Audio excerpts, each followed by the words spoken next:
வணக்கம். இன்றைய முக்கிய செய்திகள். பிரபல தமிழ் யூடியூபருக்கு அபராதம். ஹெல்மெட் அணியாமல் பைக் ஓட்டியதாகவும் யூடியூபர் இர்ஃபானுக்கு போக்குவரத்து போலீசார் ரூபாய் 1000 அபராதம் விதித்துள்ளனர். அத்துடன் சரியான நம்பர் பிளேட் இல்லாததற்கும் ரூபாய் 500 அபராதம் விதித்துள்ளனர்.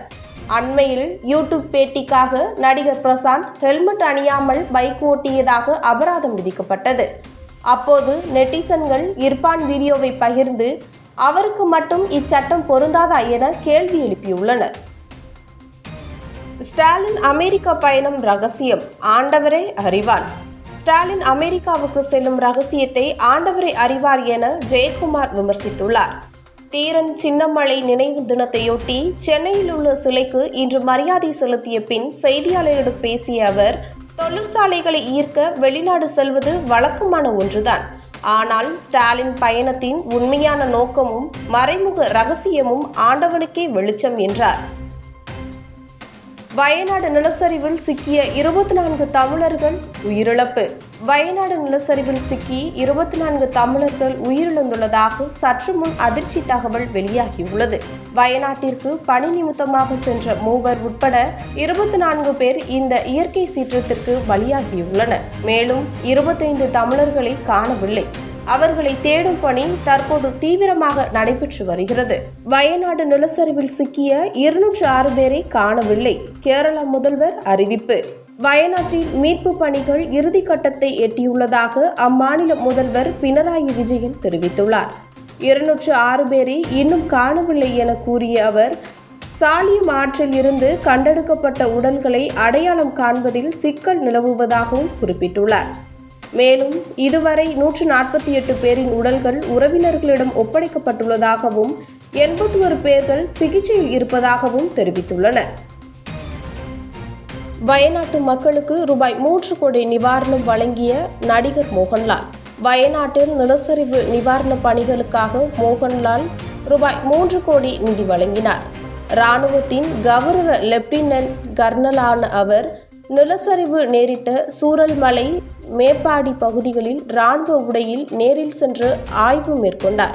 தொடர்ந்து தனது விஸ்வசாந்தி அறக்கட்டளை மூலம் ரூபாய் 3 கோடி நிவாரண நிதி வழங்குவதாக அறிவித்த அவர், நாடு இதுவரை கண்டிராத பெரும் துயரம் வயநாட்டில் நிகழ்ந்துள்ளதாகவும் வேதனை தெரிவித்துள்ளார். தனி டாஸ்மார்க், மகளுடன் மதுப்பிரியர் மனு. மயிலாடுதுறையில் தங்கள் ஊருக்கு தனி டாஸ்மார்க் கடை கேட்டு முதல்வர் தனிப்பிரிவில் மகளுடன் மதுப்பிரியர் மனு கொடுத்ததை பார்த்து அதிகாரிகள் ஆடிப்போயினர். குடியால் பல குடும்பங்கள் சீரழிந்து வருவதாகவும், குறிப்பாக தமிழகத்தில் இளம் விதவைகள் அதிகம் என்று குற்றம் சாட்டு எழுந்துள்ளது. இதனால் பல இடங்களில் டாஸ்மார்க் வேண்டாம் என மக்கள் போராடும் நிலையில் மதுப்பிரியரின் இந்த செயல் ஆச்சரியத்தை ஏற்படுத்தியுள்ளது.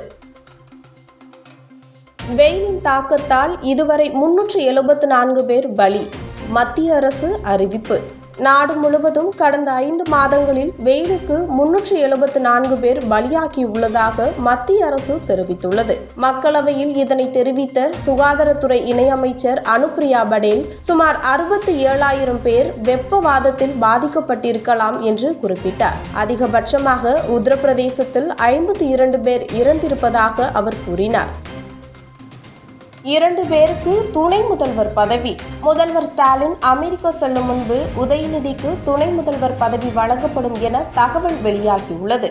இந்நிலையில் உதயநிதி துணை முதல்வரானால் எதிர்க்கட்சிகள் விமர்சனத்திற்கு ஆளாக நேரிடலாம் என முதல்வர் கருதுவதாகவும், இதனால் துரைமுருகன் மற்றும் உதயநிதி ஆகியோரை துணை முதல்வராக ஆலோசித்து வருவதாகவும் கூறப்படுகிறது.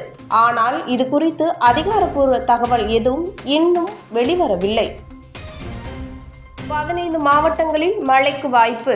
தமிழ்நாட்டில் அடுத்த 3 மணி நேரத்திற்குள் 15 மாவட்டங்களில் இடிமின்னலுடன் கூடிய மிதமான மழை பெய்யும் என சென்னை வானிலை ஆய்வு மையம் கணித்துள்ளது. இதன்படி இரவு 7 மணி வரை கள்ளக்குறிச்சி, விழுப்புரம், செங்கல்பட்டு, காஞ்சிபுரம், கடலூர், அரியலூர், பெரம்பலூர், கோவை, தேனி, திண்டுக்கல், நாமக்கல், திருச்சி, புதுக்கோட்டை, சிவகங்கை மற்றும் ராமநாதபுரம் மாவட்டங்களில் மழை பெய்ய வாய்ப்புள்ளதாக தெரிவித்துள்ளனர்.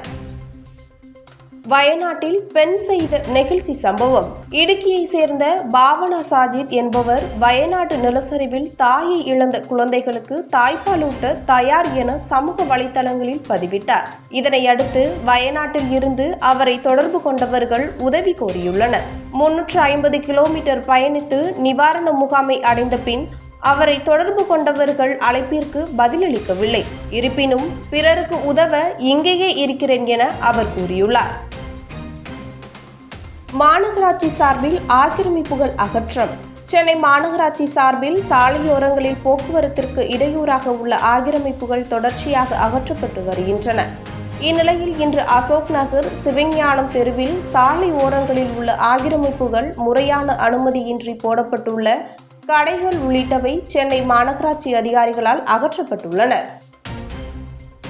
ஆகஸ்ட் 6ஆம் தேதி ஆர்ப்பாட்டம் நடத்தப்போவதாக அதிமுக அறிவிப்பு. திமுக அரசு மற்றும் மத்திய அரசை கண்டித்து ஆகஸ்ட் 6ஆம் தேதி ராமேஸ்வரத்தில் ஆர்ப்பாட்டம் நடத்தப்படும் என அதிமுக அறிவித்துள்ளது.